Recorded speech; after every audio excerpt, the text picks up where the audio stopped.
tu libro. Genial. El liberalismo herido, reivindicación de la libertad frente a la nostalgia del autoritarismo. Mucho hay aquí ya empezando con el título y subtítulo, ¿no? Entonces, para mí, después de leer el título, que realmente es muy, muy ambicioso, no es un libro muy gordo en extensión de páginas, pero realmente tocas muchísimas cosas. De hecho, si lo tuviera que resumir, ahora me dirás tú, si lo tuviera que resumir en brevemente, sería una historia, un análisis muy detallado de acontecimientos políticos en los últimos 150 años, por decirlo así, que te vas al principio del liberalismo, etcétera, ¿no? Y me parece interesante porque vas viendo a lo largo del texto que hay muchos conceptos que quizás se estructuran por pares opuestos, ¿no? Por ejemplo, hablas mucho de neoliberalismo, ¿no? Y hablas, a su vez, lo contrapones, quizá, a otra cosa que es el liberalismo igualitario, también lo llamas el liberalismo humanista, etcétera, ¿no? Empleas diversos conceptos ahí, ¿no? También hablas mucho de seguridad y hablas de autoritarismo también, ¿no? Que ahí hay un juego interesante, ¿no? En un continuo, ¿no? Y lo contrapones a un concepto de libertad, por ejemplo, que ahora determinaremos, ¿no? Hablas también un poco más hacia el final sobre corrección política, pero aquí no sé muy bien a qué contraponerlo, porque a veces lo atribuyes este origen de la corrección política y la incorrección política, todo este juego también, un poco a una derecha, que ahora hablaremos también de ella, o a veces a la izquierda, esta que llamamos woke, ¿no? Entonces, todo este juego de opuestos creo que va un poco, está imbricado y va un poco estructurando también todo lo que vas diciendo en el libro, ¿no? Yo te quería preguntar en principio, te quería plantear que definamos un poco, ¿no? Todos estos artículos, que nos sirvan un poco también de palanca para ir hablando, ¿no? De las cosas que cuentas en el libro, ¿no?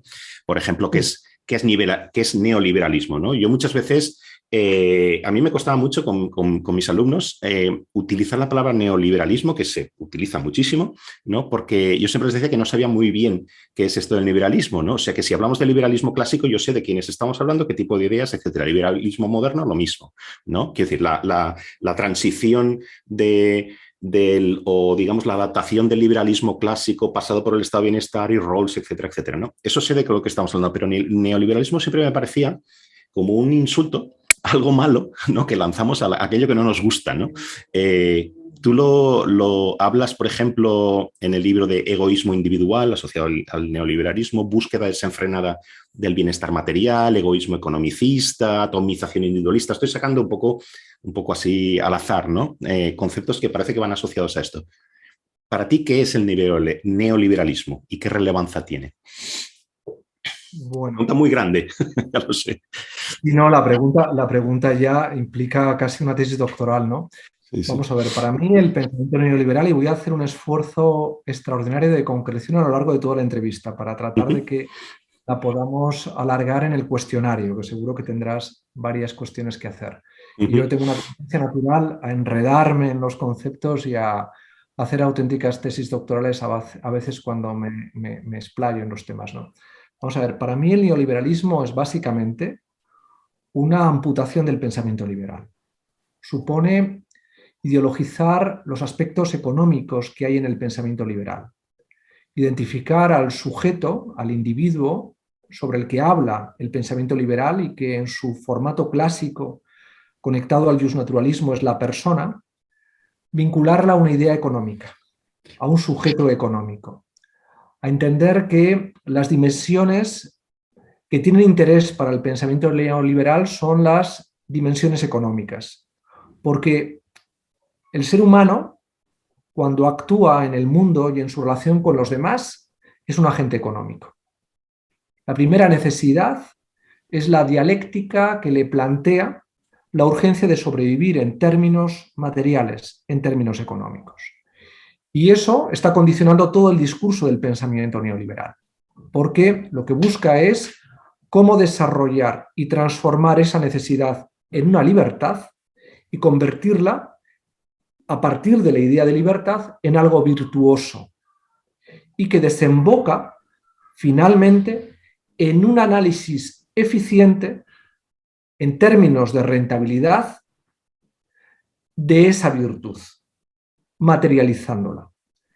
Si tuviera que definir el pensamiento neoliberal en su esencia, diría que conceptualmente es eso. Hola, converso esta semana con José María Lasalle. José María es doctor en Derecho, ha sido investigador y profesor en las universidades de Cantabria y en la Carlos III de Madrid y actualmente es profesor en ICADE y consultor. También dirige el Foro de Humanismo Tecnológico en ESADE. Durante su paso por la política fue secretario de Estado de Cultura entre 2011 y 2016 y de Agenda Digital a partir de ese último año. También ha publicado varios ensayos como Contra el populismo, Ciberleviatán y El liberalismo herido, del que hablamos hoy. Además, charlamos sobre neoliberalismo, liberalismo humanista y conservadurismo, sobre retos globales y regímenes autocráticos y sobre tendencias autoritarias en las democracias liberales. Suscríbete al programa en audio, en vídeo o en ambos, difúndelo y deja comentarios en el canal de YouTube, en mi página web, en Facebook y en redes sociales. Ahora seguimos conversando con José María Lasalle. Vale. Vamos, si quieres, a desgranar un poquito, porque aquí hay también mucho que matizar. Claro. Y contraponer, ¿no? Otro, como he dicho, otro, digamos, concepto, casi un paraguas de conceptos, ¿no? Sería la cuestión del liberalismo humanitario, ¿no? Aquí lo asocias, también lo tomo por ahí de tu libro, a una idea de comunidad ética basada en el equilibrio entre libertad e igualdad, ¿no? No sé si esto podría ser una de las definiciones o uno de los aspectos que es relevante aquí, ¿no? De nuevo, lo contrapones en tu texto al neoliberalismo, también específicamente a la revolución conservadora, neoconservadora, también otro concepto que podría definirse, ¿no? De Thatcher y Reagan, ¿no? Entonces, ¿qué sería, a su vez, con esa concreción que has tenido antes, qué sería este liberalismo humanitario? Bueno, pues sería precisamente el contrapunto a ese diseño, es decir, frente a ese concepto amputado que encarna el pensamiento neoliberal, sería centrarnos en los aspectos generales que envuelven al diseño de un pensamiento liberal asentado sobre la persona en su integridad. No solamente abordaría, porque para el pensamiento liberal es relevante buscar modelos eficientes de cómo salvaguardar la atención de la necesidad humana que surge de la urgencia de sobrevivir en un medio que resulta hostil, pero que a través de la inteligencia, las habilidades, el talento, la creatividad humana puede, dentro del mercado, desarrollar un modelo que a través de la propiedad consigue, evidentemente, distribuir mejor los bienes y servicios dentro de una justicia basada en un equilibrio entre la libertad y la igualdad en la distribución, pero que al mismo tiempo ubica esa reflexión en un marco teórico mucho más amplio, que es el de la persona humana, que entronca con el origen del pensamiento liberal, que es el justnaturalismo, que es no solamente tengo derecho a sobrevivir en términos materiales, sino que ese derecho al sobrevivir se relaciona con el derecho que otros tienen en igualdad conmigo, y eso requiere un marco referencialmente ético, que es una estructura previa de deberes. Es decir, la persona se transforma en ciudadano y la ciudadanía enmarca como una parte lo que entenderíamos como la dimensión económica vinculada a la reflexión que estábamos planteando antes. Pero el liberalismo humanitario trataría de enmarcar el conjunto de la experiencia humana desde la personalidad, en la idea que tenía Locke en los dos tratados sobre el gobierno civil de definir a la persona como el propietario original, es decir, como el sujeto que es dueño de su libertad, de su persona como agencia moral, de sus acciones y, dentro de las acciones, de las consecuencias morales que se desprenden de ellas, entre otras el trabajo.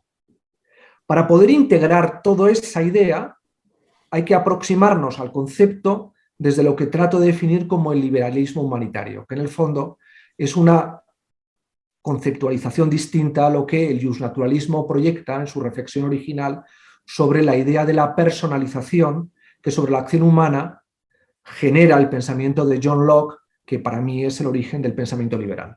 Has dicho una cosa muy importante, ¿no? Esto del marco ético, digamos, ¿no? O introducir esta cuestión ética no como un elemento más, sino como algo referente o un contexto o lo que sea, ¿no? Creo que me gusta más marco, ¿no? Entonces, fíjate, ¿cómo hacemos ese salto? ¿O qué pasa en ese salto de Locke, por ejemplo? Se me está ocurriendo ahora Hayek, por ejemplo, ¿no? Que también lo mencionas en el libro, ¿no? Cuando Hayek te habla también, un poco partiendo de lo mismo que tú estás diciendo, pero respecto al mercado, por ejemplo, lo que él dice es que ahí no ha lugar a reflexión moral ninguna, que el mercado, estamos atribuyendo cosas al mercado cuando el mercado no es un agente de ningún tipo, digamos, una especie de procesos, una interrelación entre personas e instituciones, etcétera, y no ha lugar a culpabilizar al mercado de ciertos resultados de distribución, por ejemplo, ¿no? Aquí las únicas reglas, si quieres, o los únicos principios son cumplir la ley, etcétera, no la propiedad adquirida a través de fraude, etcétera, esa no es válida, pero del resto sí. Ese tipo de cuestiones. Claro, aquí estamos en un marco que es completamente distinto al de Locke, ¿no? ¿No crees? No sé cómo afrontamos lo que dice Hayek, ¿no? O sea, podemos decir que Hayek tira por la borda toda, digamos, variable moral en ese sentido, o estamos hablando de una moralidad de un tipo distinto. Vamos a ver, aquí yo he de reconocer que tengo un vicio original, y es mi pecado original, que es que mi tesis doctoral fue sobre John Locke y la teoría de la propiedad. Por lo tanto, claro, si uno dedica 6 años de su vida a hacer una tesis doctoral a la vieja usanza, donde se aproxima casi de una manera absolutamente naif a una experiencia teórica, que es tratar de analizar el pensamiento liberal en su origen, y se encuentra con la figura de John Locke, con todo lo que representa, y conecta su teoría epistemológica del ensayo sobre el entendimiento con su teoría política, los 2 tratados del gobierno civil, y por medio se encuentra el ensayo sobre la tolerancia, genera un constructo que conceptualmente perimetra una parte muy importante de mi experiencia de lo que es el pensamiento liberal. A Hayek yo le diría que qué problema tiene él para no comprender que es algo que se queda por el camino en su reflexión liberal, que transmuta, en mi opinión, en un neoliberalismo, como consecuencia de su pertenencia a la escuela austríaca y la enorme influencia que sobre él ejerce von Mises, que es fundamentalmente un teórico económico y no un jurista. ¿Qué problema tiene Hayek para olvidar que si el mercado se asemeja modélicamente al estado de naturaleza, y en el estado de naturaleza hay una reasignación de recursos naturales a partir de una virtud que opera sobre la acción humana marcada por una ley natural, ¿qué problema hay para que, si el mercado transmuta el estado de naturaleza, donde hay ley natural, hablemos de ley civil? Y las obligaciones que acompañan la regulación del estado de naturaleza y que humanizan y personalizan el estado de naturaleza y hacen civilizable y convertible mediante el pacto social en un estado civil, no puede hacerse lo mismo en el ámbito del mercado. Es verdad de que, me diría, por en medio estaba Adam Smith, que no creía en el pacto social y, por tanto, en los mecanismos contractualistas, ni tampoco en la ley natural y, por tanto, en la dinámica del justnaturalismo. Pero yo creo que el gran problema que tiene el pensamiento neoliberal es considerar que el mercado, en su neutralidad, tiene una carga moral, y es que salvaguarda la libertad. Y en mi opinión eso no es así.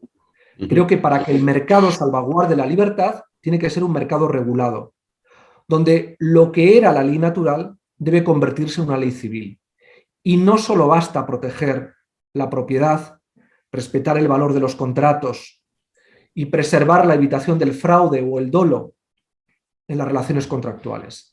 Hace falta, y ahí proyectaría una visión rawlsiana, muchas más cosas que tienen un contenido de moral pública.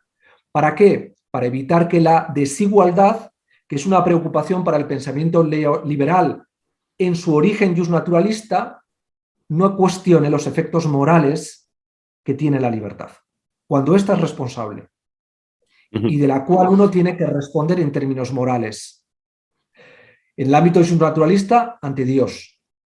En el ámbito, en mi opinión, de un liberalismo laico, moderno, ante el interés general, ante la paz social que debe garantizar, al final, la reasignación de recursos.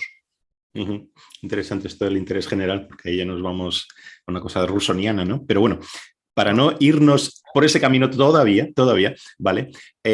Otra cosa que pones, realmente tú utilizas adjetivos fuertes al hablar de estas cosas, ¿no? O sea, te mojas mucho. Y, por ejemplo, en un momento hablas de que un objetivo deseable sería lograr un liberalismo amistoso. Creo que lo cito literalmente, ¿no? Entonces yo te devolvería, siendo un poco abogado del diablo, que es una cosa que me gusta mucho hacer aquí, te diría, ¿acaso el liberalismo que tenemos, ¿vale? Las instituciones de la democracia liberal, etcétera, son hostiles? Si no son amistosas. O sea, ¿por qué hay un objetivo de lograr esa cosa amistosa, ¿no? La contraposición es de un liberalismo amistoso frente al neoliberalismo. El pensamiento liberal, en su esencia liberal, es amistoso en la medida en que, como bien analizó Locke y pensó toda la teoría justnaturalista, el desenlace de la convivencia dentro del estado de naturaleza es defectuosamente violento, porque no todo el mundo está a la altura de sus responsabilidades morales en la relación con la otredad, con los otros que conviven en el estado de naturaleza. Es decir, el pensamiento liberal, en su base justnaturalista, entiende que el otro no es un enemigo, porque algunos interpretan de manera egoísta la relación con los otros. El estado de naturaleza desemboca en un estado de guerra. Pero la racionalidad, en términos morales, para Locke, evita la hibris y evita querer obtener más de lo que, de acuerdo con la ley natural, nos corresponde a partir de las consecuencias que moralmente tiene el desarrollo de nuestro trabajo e incluso la adquisición del trabajo de otros. Esa estructura moral que acompaña a las acciones y que es producto del calvinismo, que luego Max Weber analiza de una manera más detallada, ya volcada sobre una composición estructuralmente capitalista, de explicación de los orígenes del capitalismo, Locke lo hace tempranamente a partir de los dos tratados sobre el gobierno civil. Y prácticamente viene a decir eso. Es decir, lo que Dios espera de nosotros es que colaboremos con los otros, no que veamos en los otros un marco del que extractivamente obtener, a través de un egoísmo, bienes, servicios, que van más allá de lo que justamente me corresponde en la parte de valor moral que tiene la acción que intercambio con ellos.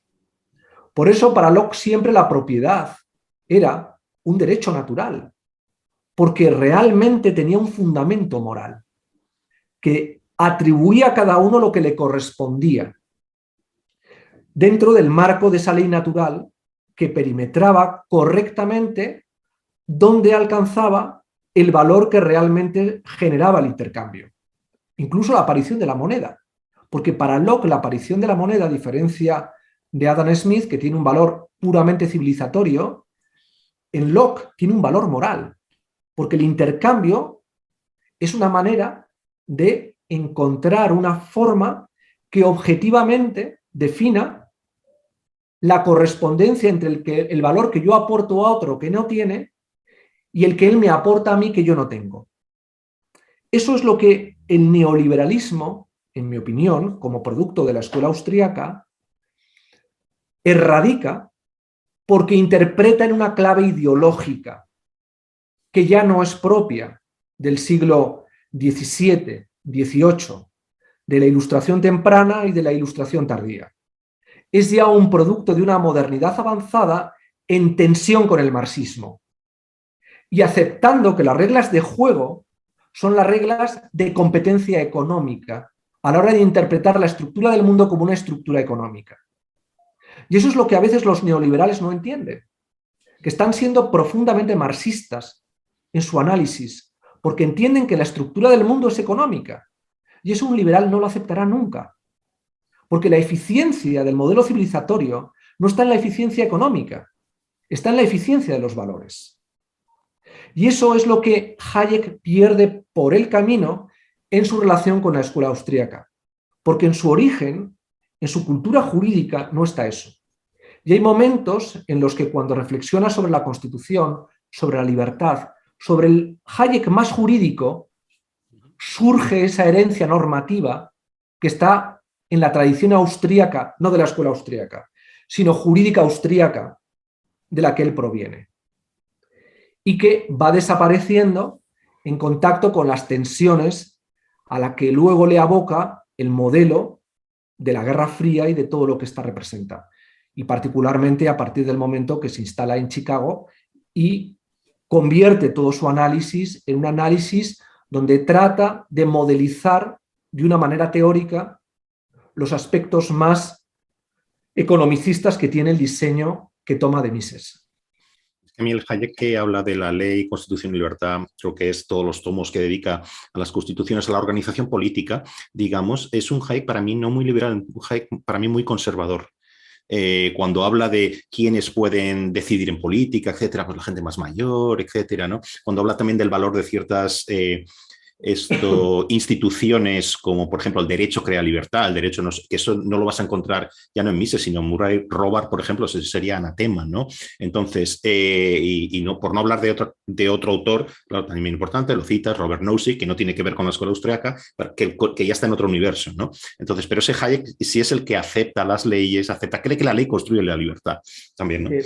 Claro, porque, fíjate, no es que sea conservador, es que es liberal en su sentido más originalmente liberal. Sí, cuando él tiene el apéndice ¿por qué no soy conservador? ¿No? Claro, y se define como un old Whig. Se define como un old Whig. ¿Y por qué dice eso? Claro, porque un old Whig acaba siendo Montesquieu. Y en el espíritu de las leyes encontramos, evidentemente, un repositorio que nos conecta con la tradición republicana. Nos conecta con Tito Livio, Polibio, Salustio, Séneca. Sí, claro, Roma. Claro, con Roma. ¿Roma es conservadora? No, Roma es civilizatoria. Está implicando el discurso de la ley natural. ¿La ley natural es conservadora? Claro, para un neoliberal y para un anarcoliberal y para un libertario, esas reflexiones no son propias de su tradición. No está dispuesto a aceptarlas. Pero Hayek, que hibrida la tensión que estamos describiendo, a veces filtra la herencia conceptual, por eso decía jurídica del mundo austriaco, que en el fondo es romana, ¿no? Los grandes sí, es el republicanismo, es la tradición del republicanismo. Y es Kelsen, al final. Claro, Montesquieu no entiende la ley, perdón, la libertad sin ley. No puede haber libertad sin ley.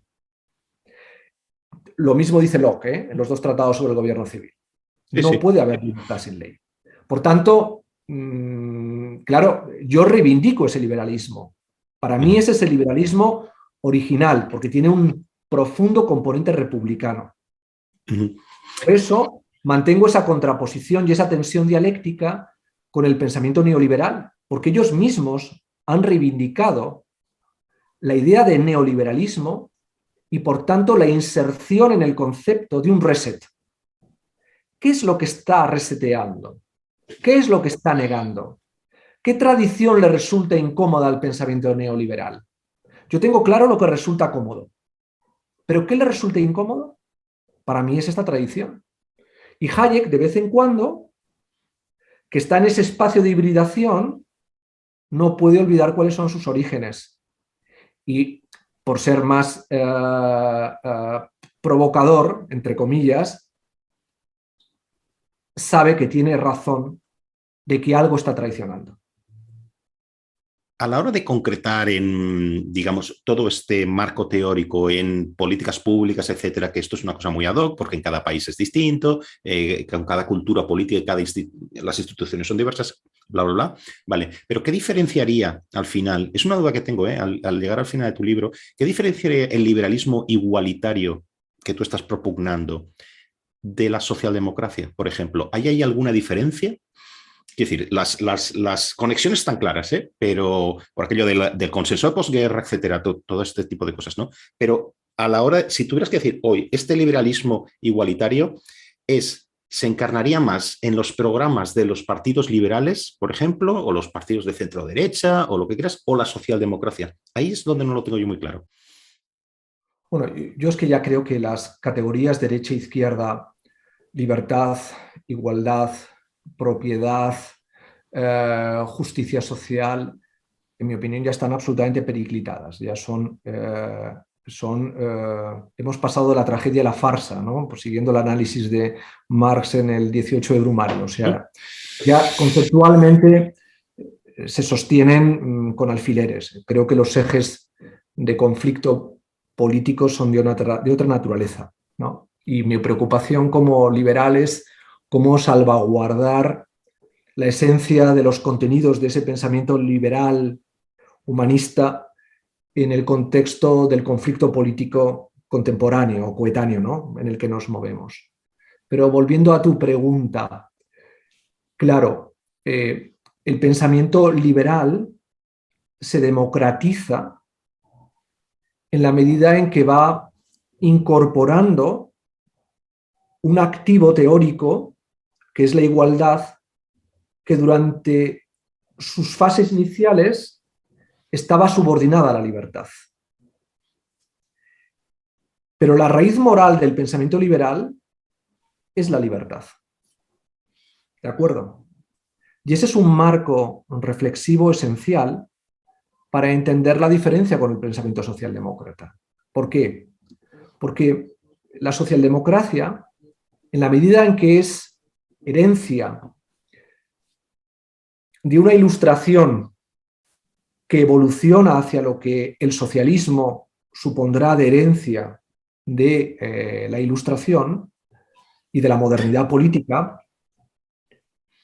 va incorporando el discurso de la libertad como un concepto secundario respecto de la idea de la igualdad y de la utopía de justicia. Y en un determinado momento, producto de la experiencia histórica del siglo XIX y del siglo XX, se lleva a cabo un matching que logra los consensos políticos a partir de los años 30 y que se materializa en los años 50 después de la Segunda Guerra Mundial, que hacen que el liberalismo democrático y con sus conexiones con el pensamiento conservador, democristiano y la socialdemocracia permitan un juego de alternancias donde el acento en la igualdad de uno y el acento en la libertad del otro no provocan rupturas, sino hacen posible las reformas.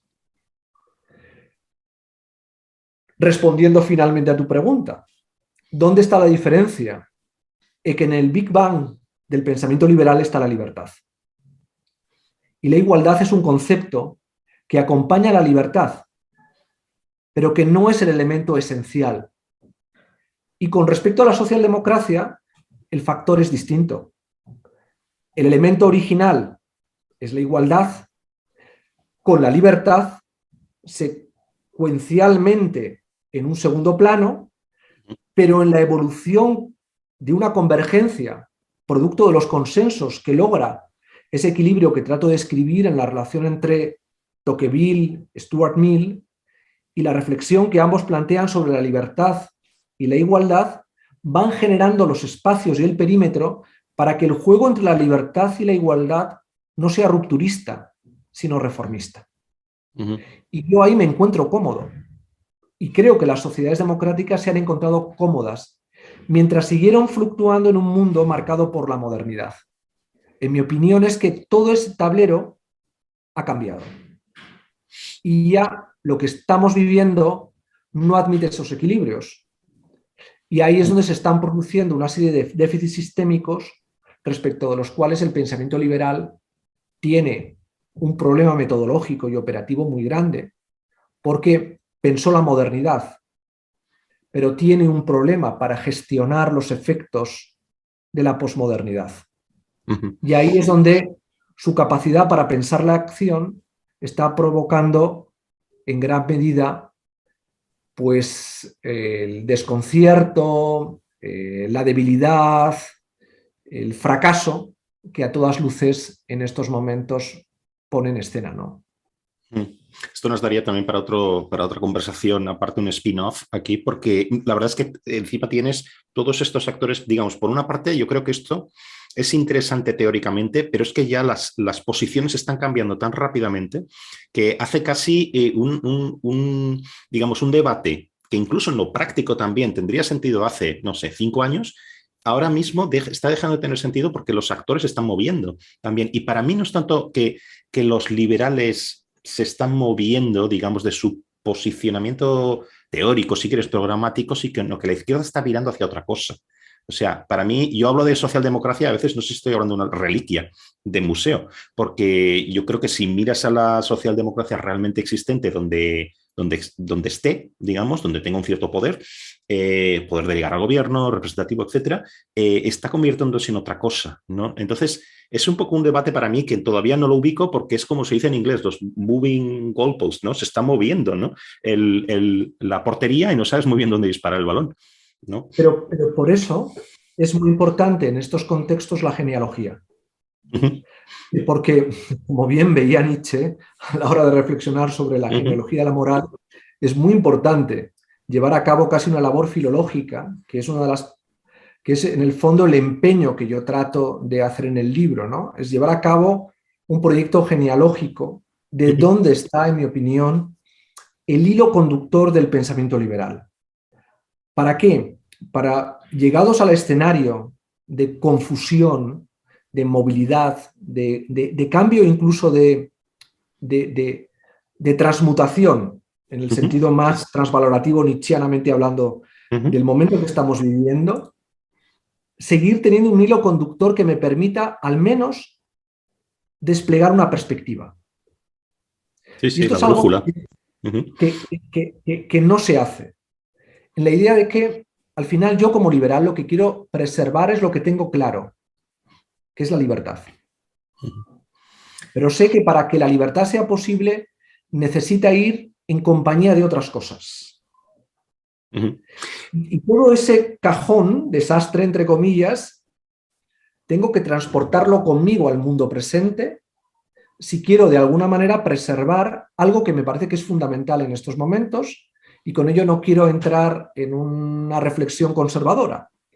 Y es que creo que en este espacio en el que nos estamos moviendo de confusión entre la información y el conocimiento, y donde la autoridad ha colapsado, hay que restablecer la autoridad. Y la autoridad requiere un conocimiento de la tradición. Es decir, de las capas genealógicas que nos permiten identificar qué había detrás para entender lo que hay en el presente y no sé lo que va a venir en el futuro. Otra cuestión que no venía a dejar ahí, que es la cuestión que he dicho al principio sobre el autoritarismo, etcétera, ¿no?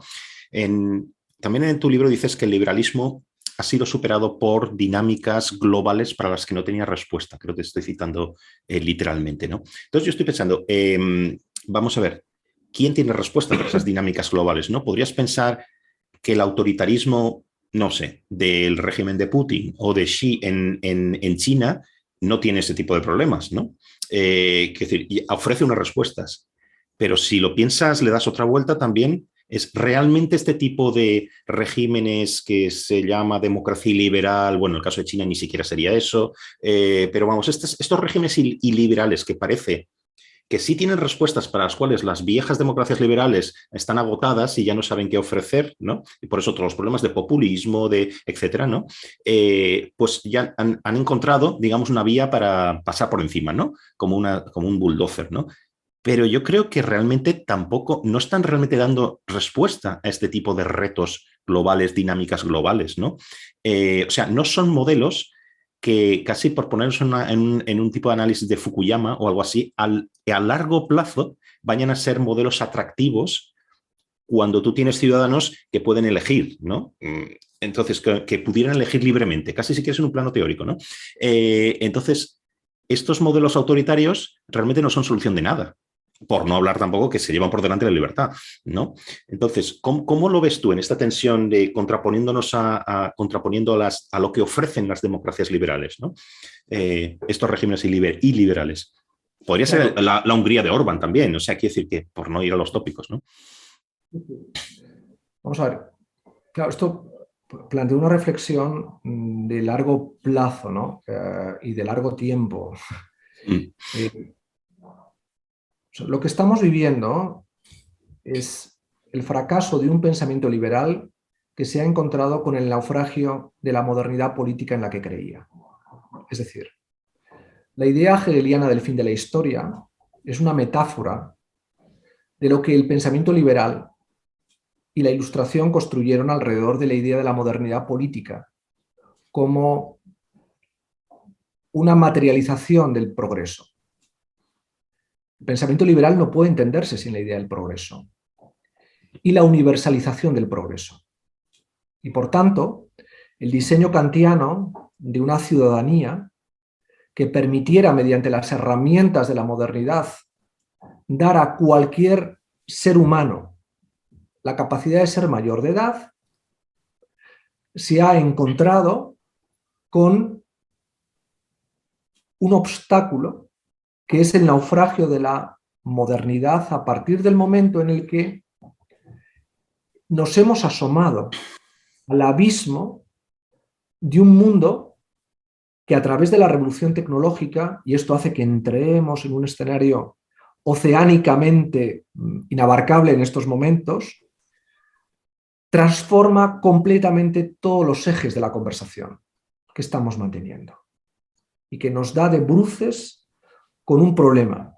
Y es donde comienzan hibridaciones en la interpretación que el pensamiento liberal tiene de pensamiento crítico, porque el pensamiento liberal ha sido un pensamiento crítico, y es lo que, en mi opinión, está detrás de la semilla del pensamiento crítico, llevado incluso a la escuela de Frankfurt. No creo que el pensamiento crítico nazca de la teoría marxista, sino que nace de la incorporación de elementos críticos que aporta recuperar los valores de una ilustración contestataria con los estatus, los que fueran, el statu quo organizado, institucionalizado, que es una herencia del pensamiento liberal, en su lucha por la tolerancia y lograr el respeto que como minoría religiosa, que es el origen del pensamiento liberal, como protejo a una minoría religiosa frente a una mayoría ortodoxa que me niega mi derecho a la diferencia, se convierte en un discurso que acompaña todo el relato de la modernidad. Pues bien, en el contexto de la revolución tecnológica nos encontramos con que un elemento que acompañaba toda la transformación, que era el elemento científico-técnico, ha empezado, como bien vio la Escuela de Frankfurt, a proyectar una dialéctica que el pensamiento liberal no ubicó en su radar interpretativo. ¿De acuerdo? Y ahí es donde se da una hibridación interesante que yo trato de incorporar en el libro y que implica ya un cambio de registros a la hora de interpretar qué era el liberalismo humanista al que yo hacía referencia, ¿no? Date cuenta que para el pensamiento marxista y para la Escuela de Frankfurt, el pensamiento crítico hace humanista al pensamiento marxista, el elemento crítico, porque es un elemento de emancipación. Pues bien, el problema que tenemos ahora es que la revolución tecnológica está alterando los ejes del diseño kantiano de una ciudadanía universal y basada en un progreso compartido por toda la especie humana. Hemos perdido un código que pensamos que era un código universal. En ese naufragio, para interpretar el mundo al que nos estamos exponiendo entrado el siglo XXI, surge de nuevo la emergencia de componentes civilizatorios que son casi telúricos, que acompañan a la China que has descrito, que no está en el marxismo, sino probablemente en el pensamiento confuciano, a Putin, que no está probablemente en el marxismo, sino en el zarismo histórico y en una secularización del discurso religioso ortodoxo, etcétera, etcétera, etcétera. Y esos discursos no son alternativos de lo que fue la modernidad política a la hora de conseguir que seduzca a toda la humanidad y convertirlos en discursos hegemónicos, pero sí en los ámbitos que espacialmente proyectan la soberanía del poder que legitiman esos discursos.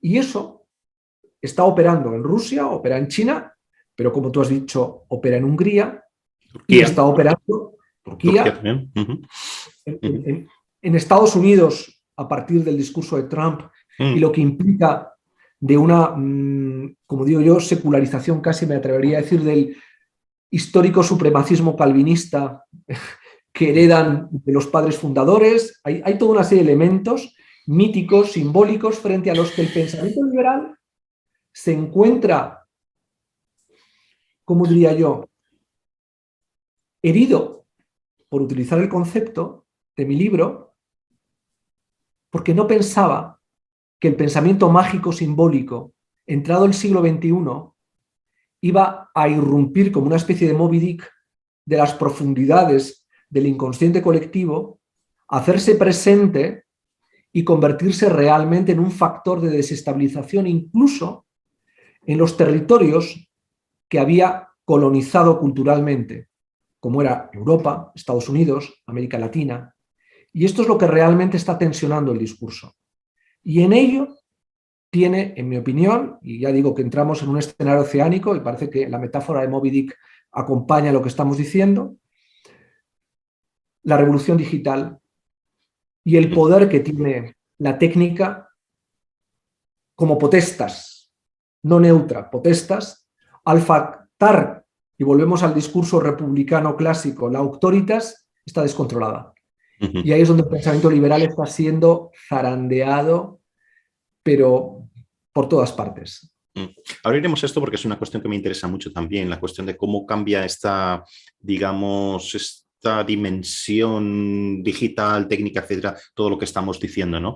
Que me parece que es también muy interesante, ¿no? Pero por acabar un poco esto, esta parte, digamos, del autoritarismo, esta tensión de la que estamos hablando, ¿no? ¿Tú crees que vivimos en tiempos autoritarios o más autoritarios que una etapa anterior o algo así? Tú hablas del giro autoritario, ¿no? Yo estaba intentando poner en mi cabeza, digamos, al leerlo, ejemplos concretos de este viraje, por decirlo así, y pensaba, por ejemplo, en los tiempos de la Patriot Act de Bush Jr., digamos, del presidente Bush, justo después de los atentados del 11 de septiembre, ¿no?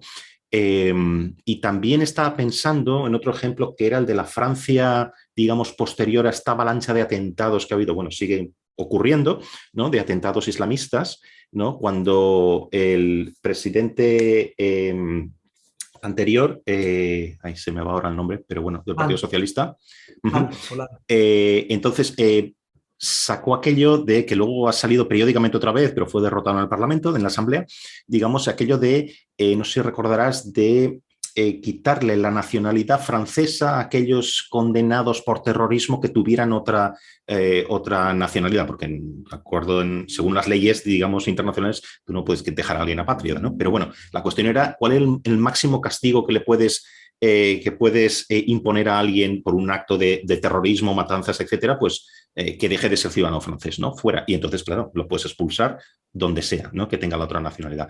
Pero más allá de esto, y me refiero que tanto la Patriot Act en Estados Unidos como este tipo de medidas propuestas en Francia tuvieron un revuelo teórico, político, etcétera, enorme, ¿no? Porque son cosas de mucho calado. Eso sí puedes decir que estás anteponiendo la seguridad a la libertad, claramente, ¿no? Entonces, ¿pero tú crees que vivimos, como te decía al principio, en tiempos más autoritarios? O quizás son cosas muy concretas. Yo no he podido pensar otros ejemplos que esto es el que te he dicho de Estados Unidos y de Francia. A lo mejor se me escapa algo, ¿no? Bueno, yo creo todos los indicadores de calidad democrática ponen de manifiesto que hay un deterioro de la democracia y de su legitimidad, e incluso del número de democracias que incorporan los indicadores que cualitativamente permiten visualizar una democracia plena. Por lo tanto, están cayendo. Retirada no solamente del número de democracias, sino de la calidad de las democracias. Ese es un dato objetivo, es decir, esa es una realidad que estamos viendo hoy. Y en segundo lugar, creo que en el seno de las democracias occidentales, de las democracias avanzadas... Sí, ahí va yo, perdona, ahí va yo. Porque lo que tú estás diciendo es verdad. El último índice de Economist que dedica a estas cosas, Human Rights Watch, todos van hacia abajo el número de democracias. Pero en la democracia liberal, ¿vamos hacia más autoritarismo, tú crees? Las lo que siguen va, siendo, ¿no? sí, a lo que sí vamos viéndonos abocados es, en primer lugar, una deslegitimación creciente de la institucionalidad en la confianza que los ciudadanos proyectan sobre la institucionalidad democrática, es decir, todos los indicadores de nuestra democracia ponen de manifiesto que el elemento vertebrador de la legitimidad, que es la confianza, está cayendo. El porcentaje de ciudadanos norteamericanos que considera que el Congreso de los Estados Unidos es importante está por debajo del 20%. Cifras muy parecidas al resto de las democracias occidentales, cuando los niveles de confianza en el pasado se situaban por encima del 50 o del 60%. Y eso se ha experimentado de manera creciente en los últimos 30 años. Es decir, hay una base de desconfianza respecto de la institucionalidad democrática. Y la base de confianza implica una base de negación de la legitimidad. ¿Por qué? Porque los gobiernos, de manera creciente, van perdiendo autoridad a la hora de encontrar que lo que explica la definición del interés general sea el respeto del conjunto de los valores que articulan la coherencia que legitima una sociedad democrática. Has puesto dos ejemplos. En el caso de Bush Jr., cuando se producen los atentados del 11 de septiembre, al amparo de esa ley, Estados Unidos lleva a cabo, por primera vez en la historia, una acción bélica sin la autorización del Congreso.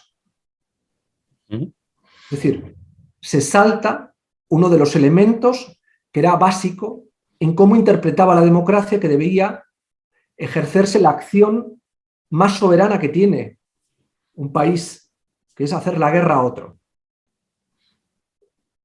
Por no hablar de el problema que en términos de articulación del respeto a los derechos humanos ha significado y sigue significando en parte el funcionamiento de Guantánamo. ¿Vale? No estaba pensando ahora. Que ha generado. La generación de una especie de lapso espaciotemporal que ha permitido la vulneración de los derechos fundamentales. Pero es que en el caso francés nos encontramos también con que, de manera creciente, la intervención sobre la sociedad en aras de la seguridad ha hecho que veamos cómo está permanentemente operando el ejército con medidas de protección y de seguridad que debería accionar la policía y las fuerzas de orden público normales, como si estuviera normalizada la presencia de manera cotidiana de la guerra en las calles. Porque el ejército... Un estado de emergencia extendido, ¿no? Exactamente. Ese tipo de situaciones, por no hablar de las restricciones que a nivel de conocimiento e información en el ámbito telemático y de las telecomunicaciones tienen las capacidades de rastreo que a través de los centros de inteligencia proyectan la inmensa mayoría de los estados democráticos y que escapan al control del Parlamento, que escapan a veces incluso a la capacidad de control de los gobiernos, ¿no? Y que son objeto de denuncia por parte de muchas asociaciones, pero que no tienen repercusión pública porque no entran en el radar del interés, por ejemplo, de los medios de comunicación, etcétera, etcétera. Creo que hay, en términos generales, y más en el terreno de las percepciones, la sensación de que la ciudadanía percibe que el miedo está instalado como un elemento que vertebra la convivencia. Y junto al miedo, la desconfianza. Miedo hacia el exterior y amenazas de múltiple naturaleza que van desde la propia experiencia de la pandemia a las catástrofes globales que acompañan la incapacidad de los gobiernos para dar respuesta a esas catástrofes, hablemos del cambio climático, o la desconfianza porque los discursos políticos ni dan respuesta a lo primero, ni son capaces de restablecer la confianza que fundamenta la legitimidad del orden político. De ahí que el populismo comienza a convertirse en el lenguaje de la conversación política. Y esto contribuye evidentemente a propagar una sensación de que nos asomamos a escenarios de autoritarismo democrático más o menos generalizados. De hecho, cuando estabas hablando ahora de las capacidades de los estados, incluso que escapan incluso a los gobiernos, etcétera, ¿no? Para vigilar, digamos, ¿no? A sus ciudadanos o a los, digamos, residentes en un país, ¿no? Aquí el ejemplo usual es el de China, ¿no? Con una cosa casi orwelliana, ¿no? De vigilancia de sus propios ciudadanos utilizando lo digital, la tecnología, etcétera, ¿no? Pero sin necesidad de irnos a este ejemplo extremo, por decirlo así, en todas nuestras democracias, tú lo has mencionado, existe esta capacidad de vigilar. Estamos continuamente, en el momento que ponemos un pie en la calle, hay cámaras que nos enfocan, cosas que se quedan grabadas, la monitorización de las comunicaciones, todo este tipo de cuestiones. Hay muchos aspectos, ¿no? Esto es una realidad, no hace falta irse a China, no hace falta irse a, digamos, democracias autoritarias, regímenes autoritarios, ¿vale?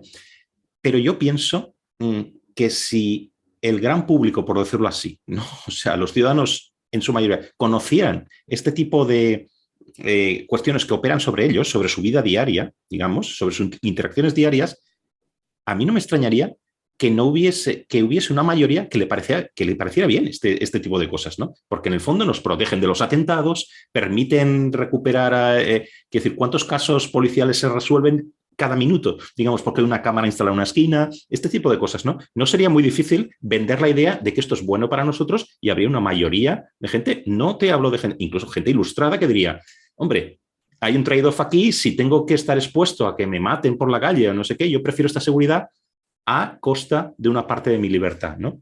Y esto me lleva, perdona, y ya te lo suelto todo ahí, ¿no? A la cuestión que no quería dejarme tampoco, que tú dedicas también mucho espacio en el libro, que es la cuestión de la tecnología, etcétera, ¿no?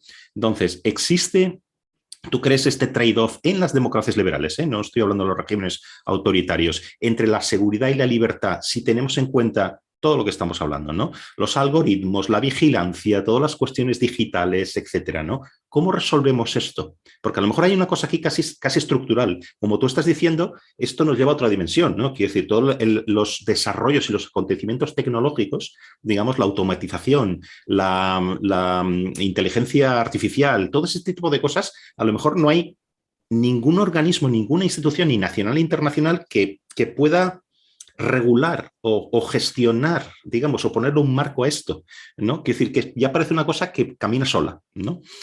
Otra pregunta también que es gigantesca, ¿no? Quiero decir, casi no es una pregunta, estoy planteando algo, ¿no? Ahí. Pero ¿tú crees cómo nos movemos en este trade-off entre seguridad y libertad? ¿Hay algo que hacer aquí o ya nos dejamos ir porque realmente no se puede hacer nada, ¿no? Bueno, yo creo que hay que hacer mucho, porque nos asomamos a un escenario en el que el ciberleviatán no solamente ya es una realidad en China, sino que puede llegar a ser una realidad en Europa y en las sociedades democráticas, en la medida en que tenemos infraestructuras y capacidades para modelizar un capitalismo de vigilancia. Porque además, los mínimos regulatorios que nos protegen como personas en la infoesfera son unos mínimos regulatorios muy mínimos. Es decir, se nos trata como consumidores y usuarios, pero no como personas y ciudadanos. El ámbito de protección, a través de lo que sería la transposición del reglamento de datos a nuestra ley de protección de datos, es de básicos, que lo que buscan es preservar una anonimización de la confidencialidad y privacidad más básica de nuestros datos. La capacidad tecnológica para hacer un matching con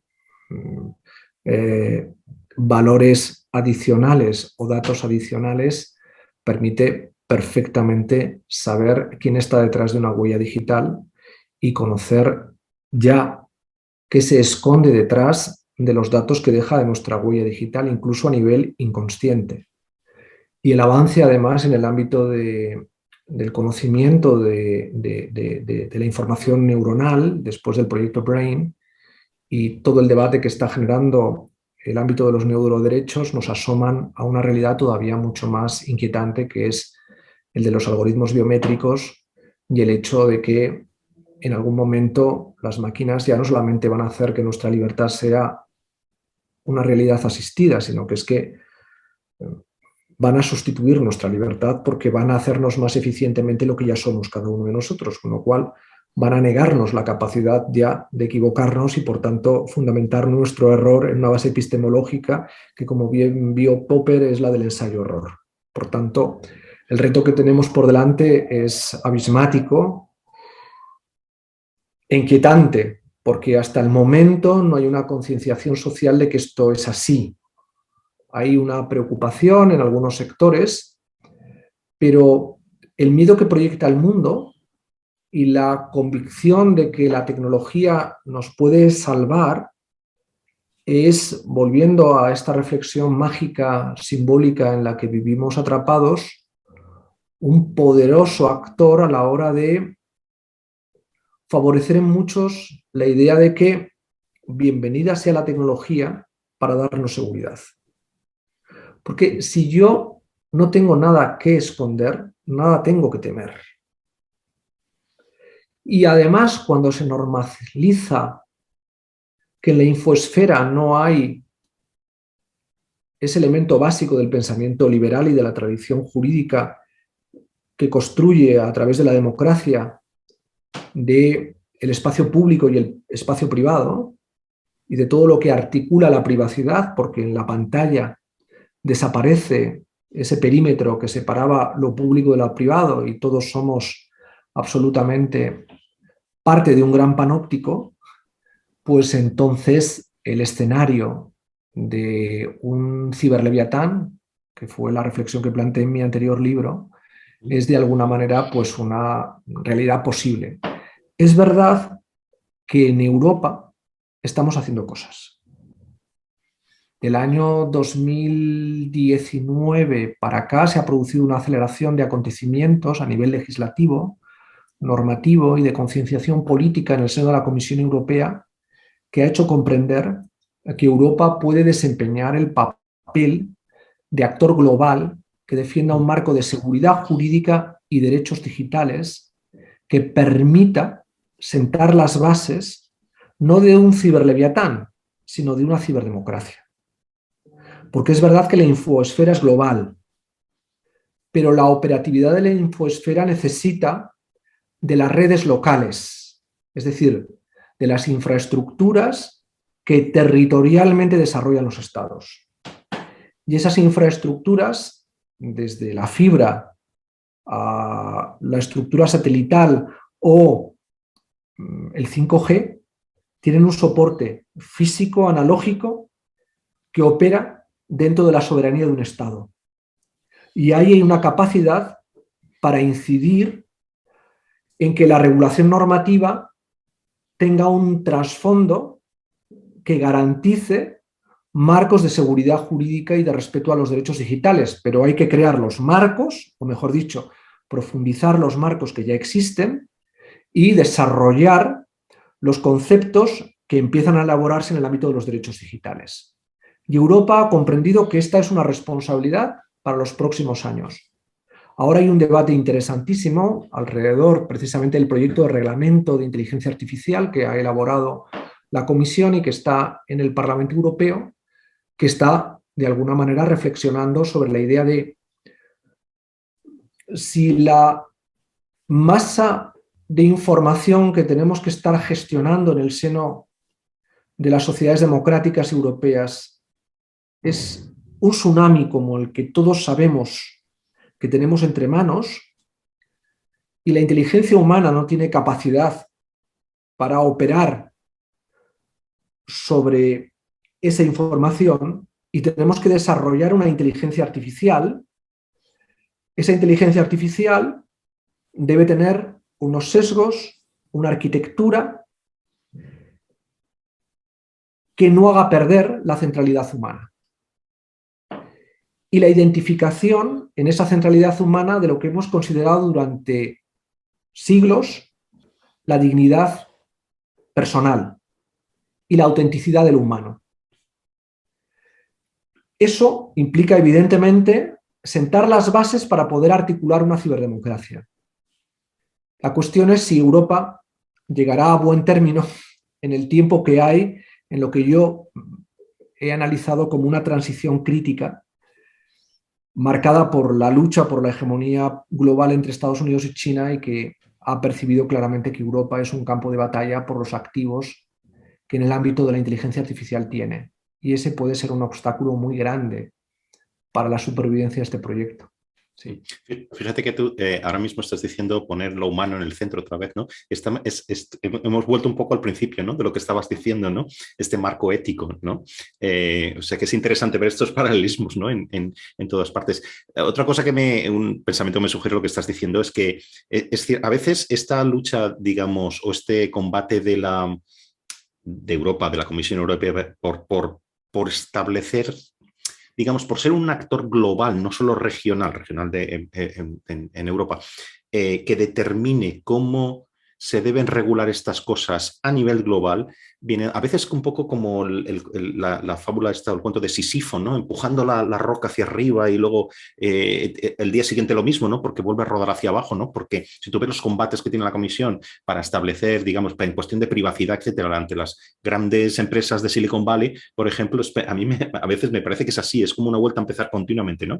Impuestos, etcétera, esto ya sería otra cuestión. Pero es cierto que el poder que tiene la Unión Europea de determinar, digamos, cómo las reglas de juego globales vienen dadas también por el poder económico, por el poder que tiene Europa como actor económico. Si ese poder declina a largo plazo, es decir, básicamente, ¿por qué un Facebook, por qué todas las empresas tecnológicas, digamos, Apple, tal, van a, digamos, a aceptar estas reglas que les propone Europa? Porque si no las acepta, digamos, no va a poder jugar en Europa. Y Europa es una gran parte del mercado, digamos. Y además a estas empresas no les interesa tener unos estándares para Europa, y como lo sabes bien, y otros para el resto del mundo. Digamos, eso sería totalmente antieconómico.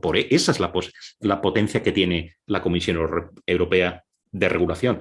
Pero si merma a largo plazo. Por eso es tan importante que el poder económico, político, de coordinación, etcétera, que tenga Europa se mantenga en el tiempo, digamos, y no se disgregue. Y el populismo también está jugando ahí, metiendo una cuña, todo este tipo de historias. Porque si esto desaparece, también desaparece un actor esencial en cuanto a la regulación. Vamos, esto es lo que estoy pensando escuchándote, ¿no? En estas... Sí, bueno, es uno de los temas en los que estoy trabajando ahora precisamente. Y el pasado sábado escribí un artículo precisamente dedicado a la soberanía tecnológica de Europa en La Vanguardia, que abordaba estas cuestiones, ¿no? Yo creo que Europa es un campo de batalla porque tanto China como Estados Unidos saben que Europa es imprescindible para alcanzar la meta final de una inteligencia artificial cercana a la singularidad o a ese carácter general que no se sabe si en el año 2050 o 2060 se puede llegar a alcanzar, ¿no?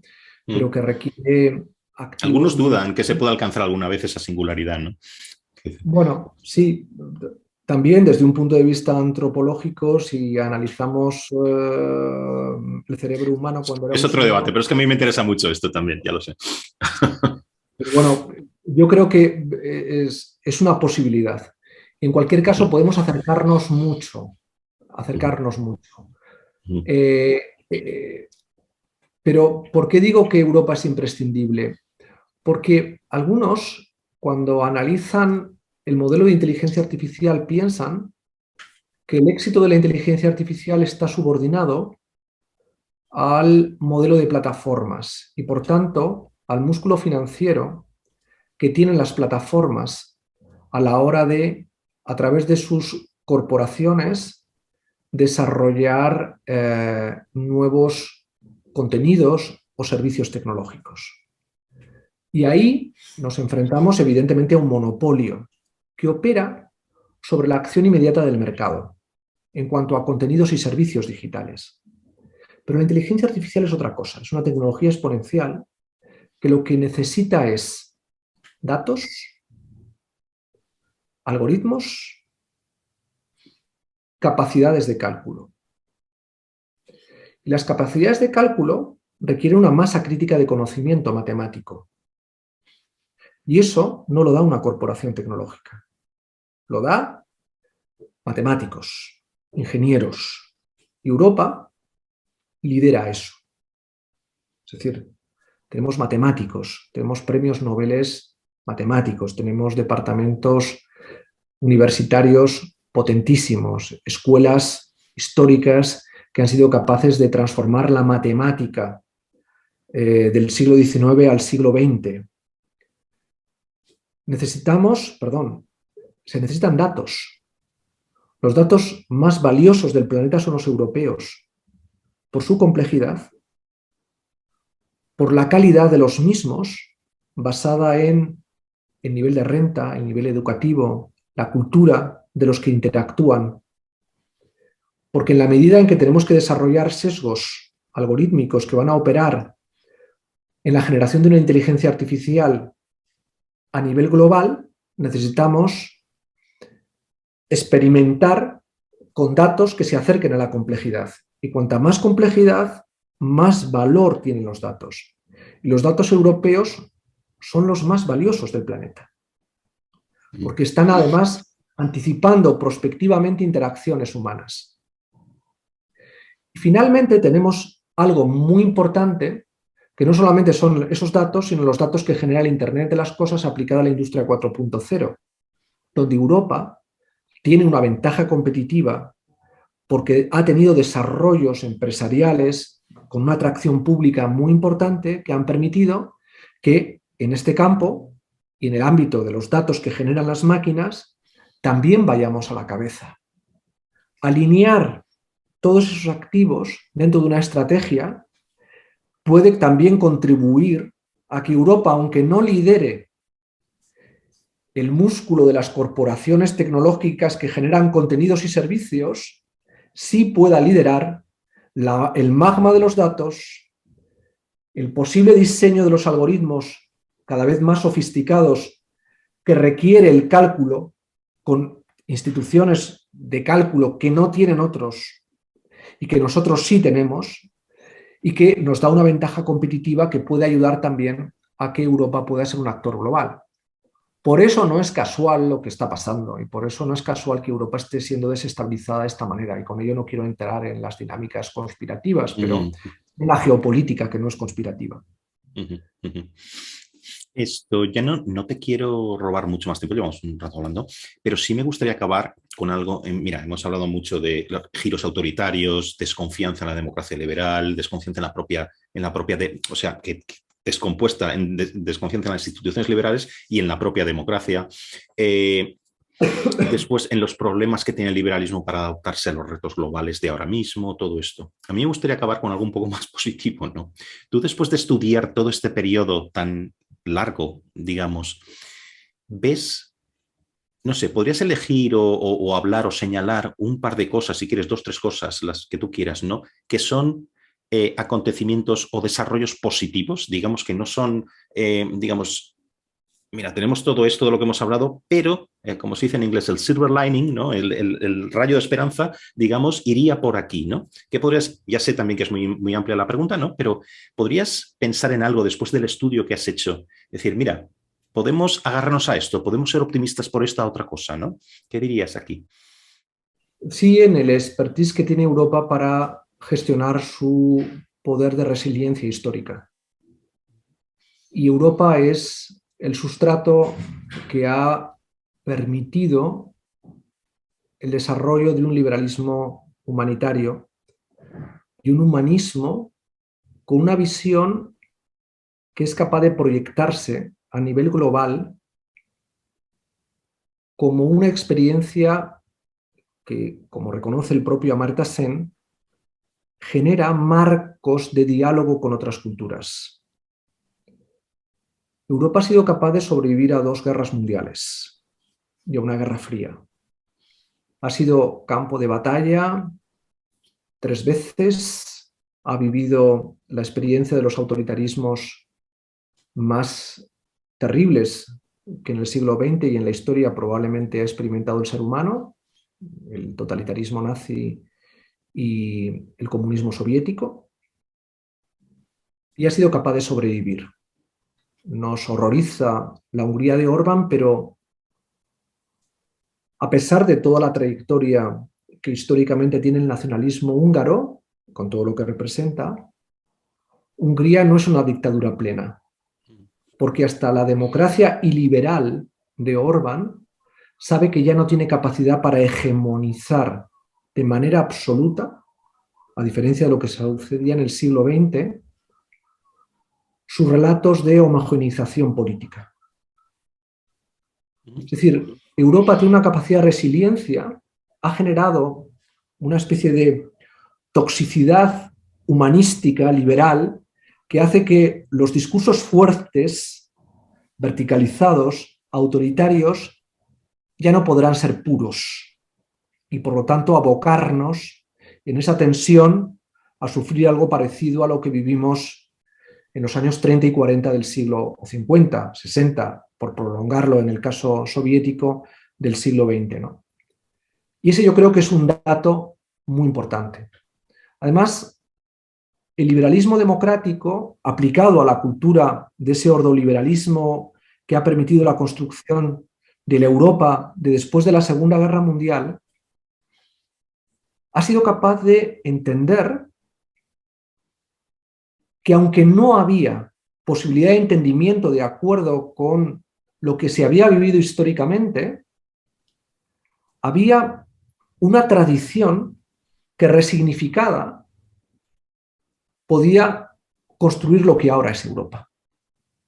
Es decir, hemos sido capaces y somos capaces de estar viviendo la experiencia europea con lo que representa.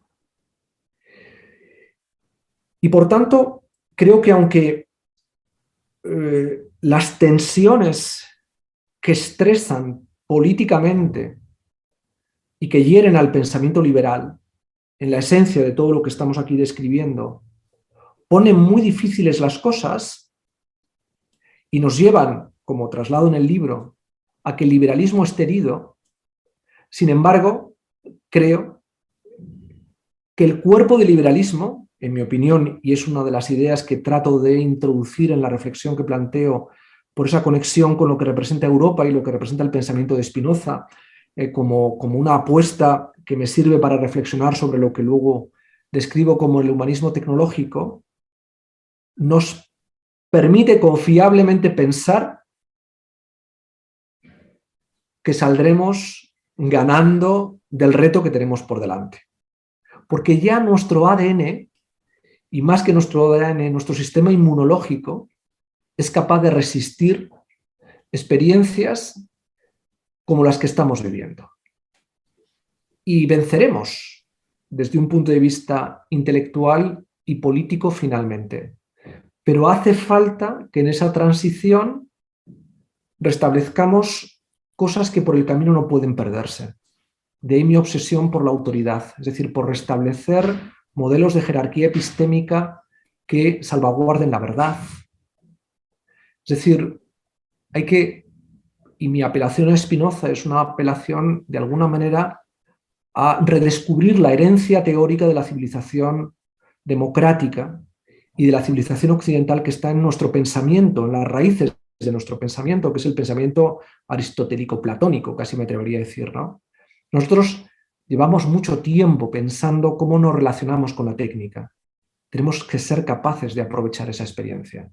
Y creo que además es una experiencia trasvasable hacia diseños de tecnodiversidad que hagan que otras culturas no vean obstáculos eurocéntricos en la reflexión que estamos planteando, porque han germinado también una parte muy importante del sustrato teórico que hace posible lo que son hoy. Por ejemplo, estoy pensando en el mundo árabe, o estoy pensando en el mundo greco-ortodoxo, o estoy pensando en las culturas africanas, o sobre todo en América Latina, ¿no? Y creo que además Europa tiene ahí una capacidad dialógica con los diferentes y con la otredad que después de la experiencia culpable del colonialismo y de cómo ha ido tratando de sanar esa experiencia, le capacita para poder restablecer vínculos cooperativos con otras civilizaciones y otras culturas, que por lo tanto el horizonte sea más próximo a la paz perpetua que pensó Kant que al de la guerra en términos hobbesianos como una experiencia inevitable a la que nos aboca el miedo que vamos a tener por delante como una realidad percibible hegemónicamente por las sociedades europeas y por el conjunto de la humanidad en la próxima década. Sí. Así que dentro de esa atmósfera pesimista hay un rayo de luz que es el poder resiliente que tiene acreditada la civilización europea y el liberalismo humanitario que ha sustentado de alguna manera toda una tradición que va desde el pensamiento republicano hasta el siglo XX, ¿no? Quedémonos con eso. Si quieres que podamos seguir hablando, que seguramente seguiremos hablando de los embates a los que se enfrenta la democracia liberal, de populismos, etcétera, pero que, por utilizar tu metáfora esta inmunológica de antes, quizá que pensemos que estamos vacunados contra una hegemonía autoritaria, por decirlo así. No sé si resumo un poquito lo que estabas diciendo, ¿no? Muy bien. Recordamos tu libro, El liberalismo herido. Espero que sea muy ruidoso en el sentido de generar debates, etcétera. Y bueno, y que muchísimas gracias. Muy bien, aquí charlando un rato de estos temas que son, como siempre, muy, muy extensos, con muchas derivadas, etcétera, pero me pareció muy, muy interesante. Muchas gracias. Pues muchísimas gracias por invitarme y ya siento las dificultades que hemos tenido para encontrar ese matching que finalmente nos ha permitido vernos y mantener esta conversación. A mí me ha resultado muy enriquecedora y te agradezco enormemente. Muy bien, muchísimas gracias.